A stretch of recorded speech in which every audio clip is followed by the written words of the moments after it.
Welcome viewers. So after a long interval, we are back again on Electron Transport Chain. Before starting, I just want to give a genuine excuse that due to some technical difficulty in recording, I was not able to record since long. So it's better late than never. Let's begin. So if you remember our previous video, we have discussed the Q cycle, and I hope that video was very much beneficial to all of you and you all are very much clear about all the steps what we had. Okay. So what next? Complex 1 we have covered. Ubiquinone we have covered. Complex 3 we have covered. Now what next? We are still not very much far to the molecular oxygen or to our friend oxygen, which is our final electron acceptor. Since long, electrons are being transferred from one complex to the other, one moiety to the other, but the only fate of the electron where its journey is going to stop is on molecular oxygen. And it is the complex 4 where our journey will begin to an end and oxygen will meet with his friends much awaited electrons. Correct? So complex 4, which is also the step 4 of this chain, termed as cytochrome C oxidase. Okay? Complex 3, which was reductase, and complex 4, which is oxidase. You need to be remember and clear with the functions and the name of these complexes before we are going to start. Okay, complex 4, which is an oxidase. Oxidase means a molecule or an enzyme which catalyzes redox reaction. And this oxidase catalyzes redox reaction on oxygen directly. Okay. Complex 4, which catalyzes the transfer of electrons from cytochrome C, if you remember, because in Q cycle, the electrons are being transferred one by one to the cytochrome C, which becomes reduced by accepting electrons. Correct? So, which is the moiety which is going to transfer electrons to complex 4? No, it is not complex 3. No, it is not ubiquinone. It is cytochrome C rather, which is mobile in nature and comes to complex 4 to deposit its electrons. Got it? It is also an electron carrier which is mobile in nature. Second most important thing about this complex is it is also a proton pump. Correct? So far the complexes which we have discussed are proton pumps, and we need to remember this because not every complex is proton pump. Correct? Now, on the right side of this slide, there is a very beautiful three-dimensional picture of your complex 4, which contains heme A, heme A3, copper A, copper B, along with some histidine and some cysteine residues. Got it? And all of these play a very important role in transfer of electrons one by one. Okay? So, how electrons are actually being transferred on this complex is understand by this picture. Yes, it's understand by this picture on the lower side of this slide that this is the three-dimensional figure of cytochrome C, and this is your complex 4, and the bottom of the complex 4, it is cytochrome C, which is circular yellow in color. Okay. So the three-dimensional pattern shows that it has some lysine residues in the pink. These are the lysine residues. Okay. So if you remember the amino acid, you must know that lysine is positive amino acid or amino acid carrying a positive charge. Got it? So, this lysine residue plays a crucial role in the transfer of electrons to complex 4. How? When cytochrome C has electrons, means when cytochrome C is reduced in nature, it has many lysine residues exposed outside, like this. The positive charge on the cytochrome C are exposed outside. Okay. Complex 4 on the other hand is having negative charge. So the next point, or you can guess the next point which I want to say, that the interaction between positive and negative is very strong and the transfer of electrons from cytochrome C to complex 4 becomes easy when lysine residues are exposed out on the cytochrome C. But this cytochrome C does not adhere to the complex 4 always. Why? Because as soon as the electrons are transferred on this complex, cytochrome C lysine residues becomes stuck in. There is a conformational change in this molecule which causes the exposed lysine residues to come inside, so there is no longer positive on the outer end of the cytochrome C, so there is no longer interaction between these two, and this cytochrome C detaches from here to the membrane, goes back to the ubiquinon to accept one electron. So this is how lysine residues play important role in the transfer of electrons and taking one electron every time from ubiquinon and transferring to the complex 4. Correct? Now, okay. So we are studying complex 4 and yes, our friend oxygen is waiting. So there is a very detailed mechanism of transfer of electrons to the molecular oxygen, as you can see in this picture. Okay. Before start, I just want to make you clear that in this overall diagram, the oxidized forms are present in the blue and reduced forms are present in red color. Okay.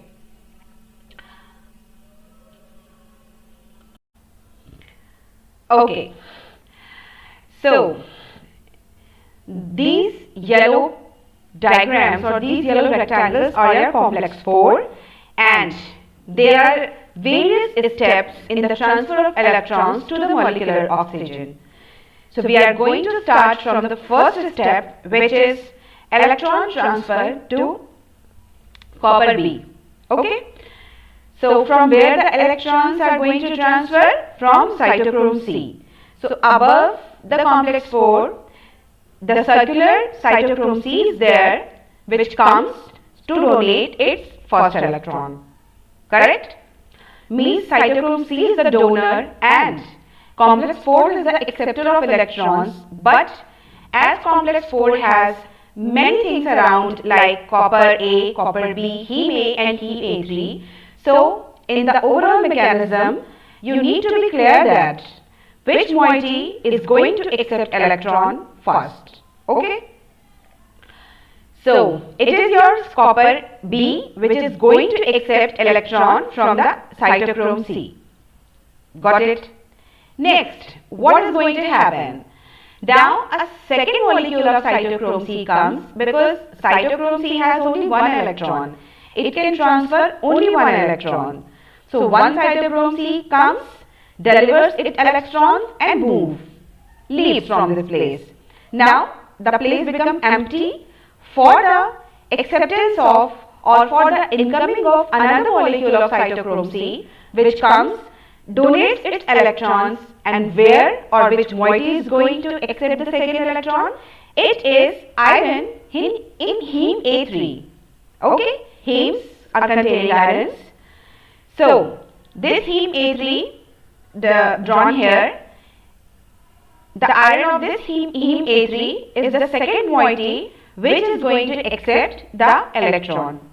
The point to be noted here is that after accepting electrons, these two molecules becomes red in color. Means this is just differentiation that they are now becomes in reduced form. They are now in reduced forms. Correct? So first two steps are clear. First molecule of cytochrome C reduces copper B, and second molecule of cytochrome C reduces iron in the heme A3. Correct? Now, this is the time where or when oxygen comes and binds. Okay.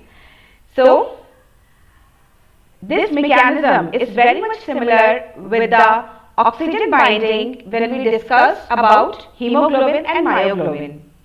The procedure is almost same. The binding of oxygen to the reduced iron is almost same when we discussed about the hemoglobin. Okay. Now, binding of oxygen. Oxygen comes and binds. And from where it binds? It binds to the iron. And see what is going to happen. Copper B transfers its both electrons to oxygen to form O2 minus 2. Iron, which has bonded a covalent bond with both the atoms of oxygen. Got it? This step is clear. Now, the adjoining copper, the adjacent copper, it transfers its both the electrons, means one iron and one copper. They both transfer their electrons to oxygen to form O2 minus 2. Oxygen carrying 2 electrons means it will carry negative charge, means 2 negative charge. O2 comes and binds, now it carries 2 negative charge. It is clear? Now, see what is going to happen next. Now, formation of peroxide bridge takes place. Formation of peroxide bridge takes place. What is peroxide? Peroxide means O single bond O. The oxygen molecule which is covalently bound to the iron in the previous step will now form a covalent bond with the copper as well. Means one oxygen is covalently bound to iron and another oxygen is covalently bound to copper. That's why a bridge is formed between iron and copper, and this bridge is known as a peroxide bridge, O single bond O. Everywhere there is a single bond. Fe single bond O, single bond O, single bond copper. Correct? Now, in the next step, there is a requirement of third cytochrome C to come and donate its electron. And this is the third electron which is going to transfer here. It is now become a turning point in the overall chain because addition of this third electron causes pumping of one proton from the matrix to inside, and this results in the cleavage of O single bond O, means OO bond.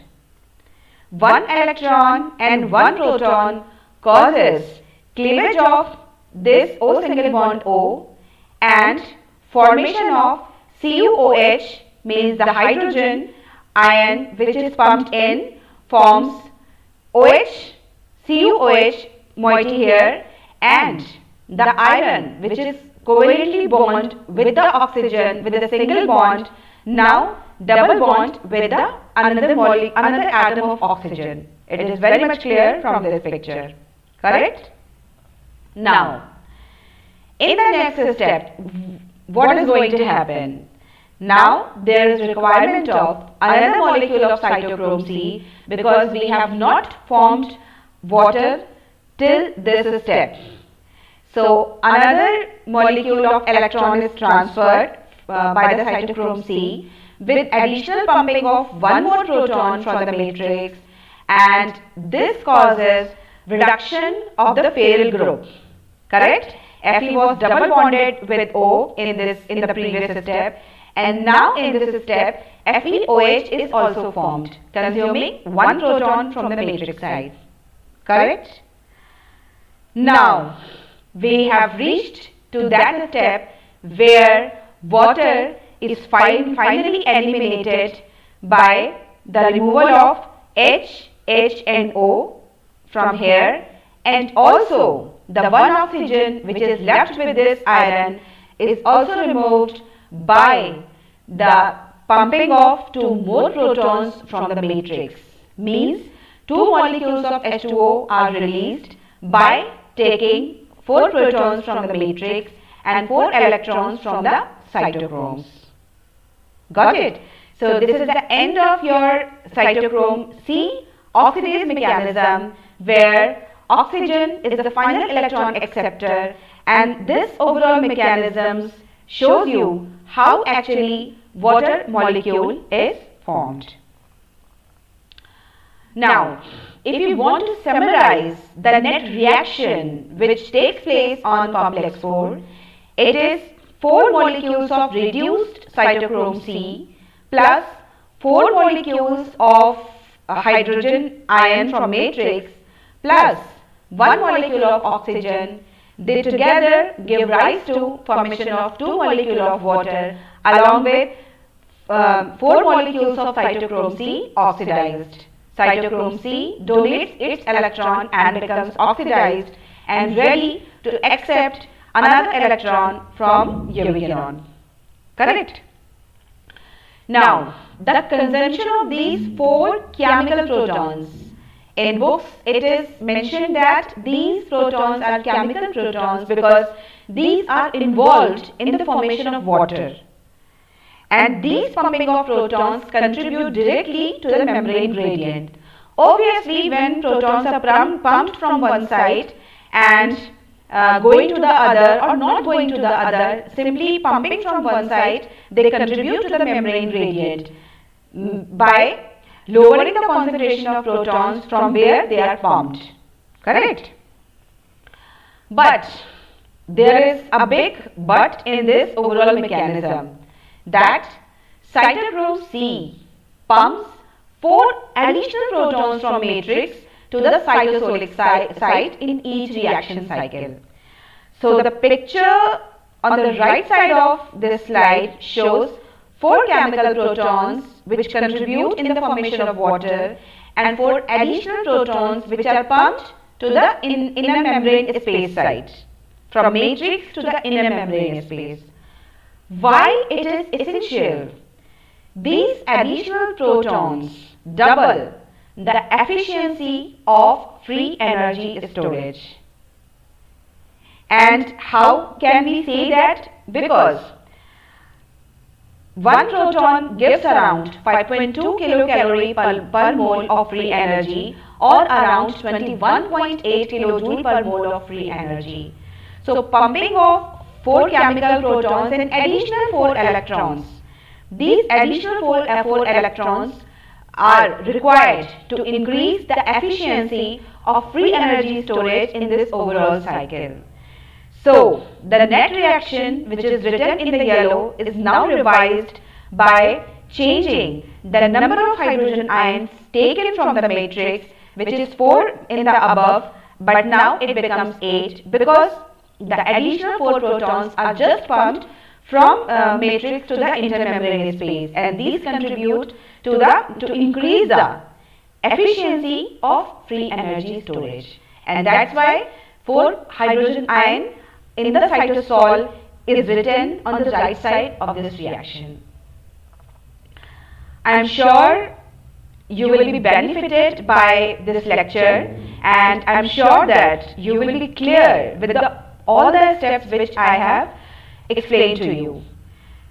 Electron transport chain is not the easy thing, rather it is very complex, and so as we are watching, as we are going deeper into every steps. So the best thing to memorize is to keep revising and watching this video again and again. Keep watching and happy learning. And in the next lecture, we will cover the complex 2 and ATP synthesis, which have not done so far, because electron transport chain is not only about formation of water, it is about formation of ATP, and we are still far from ATP synthase complex. Okay, till then, keep revising.